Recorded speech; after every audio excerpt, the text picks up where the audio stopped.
तो Pushpa the rule इस साल की मोस्ट हाइप्ड और मोस्ट एंटिसिपेटेड मूवी है। और जब भी कोई मूवी की बहुत ज्यादा हाइप होती है तो उससे एक्सपेक्टेशंस भी हाई होती है। लेकिन क्या पुष्पा द रूल अपनी एक्सपेक्टेशन पर खरी उतर पाई भी है या नहीं, ये डिपेंड करता है कि आप इस मूवी से क्या एक्सपेक्ट करते हो। मूवी की स्टोरी की बात करें तो ये वहीं से शुरू होती है जहाँ पे इसका पहला पार्ट खत्म हुआ था। पुष्पा अब सिर्फ एक छोटा मोटा गैंगस्टर नहीं है, बल्कि अब वो एक काइंड ऑफ डॉन बन चुका है, एक सिंडिकेट का हेड बन चुका है और इसी के चलते अब उसके कई सारे नए दुश्मन भी बन चुके हैं। लेकिन जो मेन फोकस है इस मूवी में विलन पर, वो है फहद फासिल के कैरेक्टर पर। और इस मूवी में इन्हीं दोनों की राइवलरी देखने के लिए मैं सबसे ज्यादा एक्साइटेड था। लेकिन अनफॉर्चुनेटली इसी मामले में मूवी सबसे ज्यादा लैग करती है, क्योंकि पूरी मूवी में जो फहद फासिल का कैरेक्टर है उसको बिल्कुल भी अच्छी तरीके से यूज नहीं किया गया है। लिटरली भंवर सिंह शेखावत जो कैरेक्टर है वो इस पूरी मूवी में वेस्ट हुआ है। और ऐसा इसलिए फील होता है क्योंकि मूवी की जो स्टोरी का एंड गोल है वो बिल्कुल भी फिक्स नहीं है। पूरी मूवी में हम लोगों को कई सारे छोटे छोटे और अलग सब प्लॉट्स देखने को मिलते हैं जिन पर ज्यादा फोकस किया गया है रेदर देन की एक स्ट्रॉन्ग और अच्छी एंडिंग के। और इन्हीं सब प्लॉट्स के कारण, जिनकी मूवी में जरूरत भी नहीं थी, इसके कारण मूवी की स्टोरी कॉम्प्रोमाइज होती है। और उसी के साथ कॉम्प्रोमाइज हुआ है मूवी में फहद फासिल का कैरेक्टर, जो कि पहले पार्ट में बहुत ही ज्यादा डेंजरस और तगड़ा था। वो इस मूवी में लिटरली जोकर बन चुका है, और बैटमैन वाला जोकर नहीं, सर्कस का जोकर। और ये चीज मूवी में सिर्फ फहद फासिल के कैरेक्टर के साथ नहीं है, बल्कि मूवी में जो लगभग जितने भी कैरेक्टर्स हैं वो सभी पोलर ऑपोजिट है जो कि वो पार्ट 1 में थे। रश्मिका मंदाना का कैरेक्टर हो, श्रीनु हो, जॉली रेड्डी का कैरेक्टर हो, और भी जो भी कैरेक्टर्स है वो सभी जैसे पार्ट 1 में थे उससे पोलर ऑपोजिट है पार्ट 2 में। और इवन ये चीज मूवी में पुष्पराज के कैरेक्टर के साथ भी हम लोगों को देखने को मिलती है,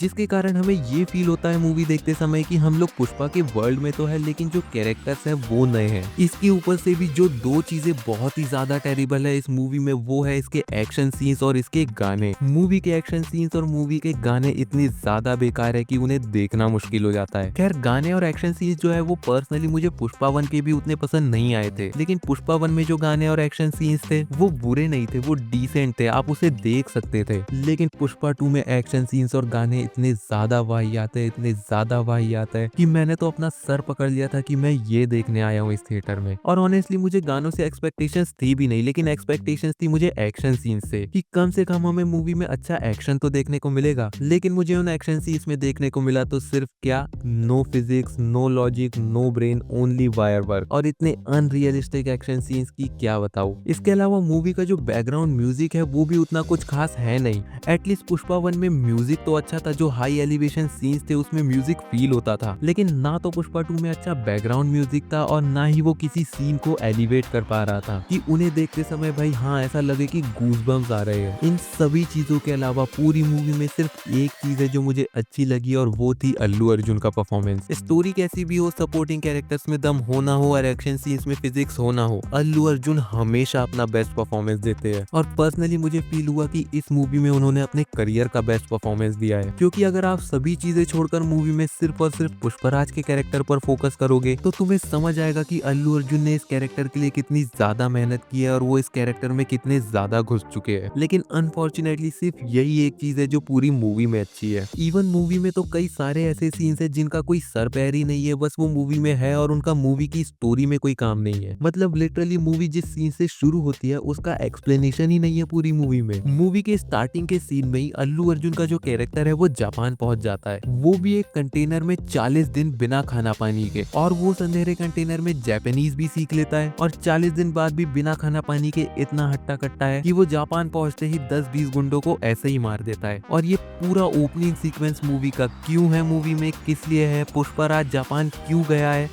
इसका कोई भी एक्सप्लेनेशन नहीं है। और इवन ऐसे और भी कुछ सीन्स है जिनके बारे में हमें पूरी मूवी में पता ही नहीं चलता है, कंक्लूजन ही नहीं मिलता है, सिर्फ वो मूवी में है। बाकी अब ओवरऑल एक कंक्लूजन में बात करें तो पुष्पा द रूल जो है वो पुष्पा 1 से भी बेकार है। पुष्पा 1 ने जो कल्चरल इम्पैक्ट क्रिएट किया था और उसने जो सक्सेस हासिल की थी, उसी अनएक्सपेक्टेड सक्सेस ने मूवी के मेकर्स पर एक ऐसा प्रेशर डाला जिसके कारण उन्होंने सेकंड पार्ट में मूवी के action, characters, story, background music, songs सभी को साइडलाइन कर दिया और फोकस किया तो सिर्फ एक चीज पर, और वो चीज थी पुष्पा 1 की सक्सेस को रिक्रिएट करना, कॉपी करना, जिसके कारण मूवी कॉम्प्रोमाइज हुई। अब मुझे ये भी पता है कि जो पुष्पा 2 मूवी है वो बहुत ज्यादा कमाई करने वाली है और डेफिनेटली मूवी के जो मेकर्स है वो तगड़ा प्रॉफिट कमाने वाले हैं। इनफैक्ट उन्होंने ऑलरेडी तगड़ा प्रॉफिट कमा लिया है बहुत सारे राइट्स वगैरह बेचकर। लेकिन अगर अच्छे बॉक्स ऑफिस नंबर से ही प्रूफ होता कि मूवी अच्छी है, तो गदर 2 एक मास्टरपीस है और स्वदेश एक बहुत ही बुरी और घटिया मूवी है।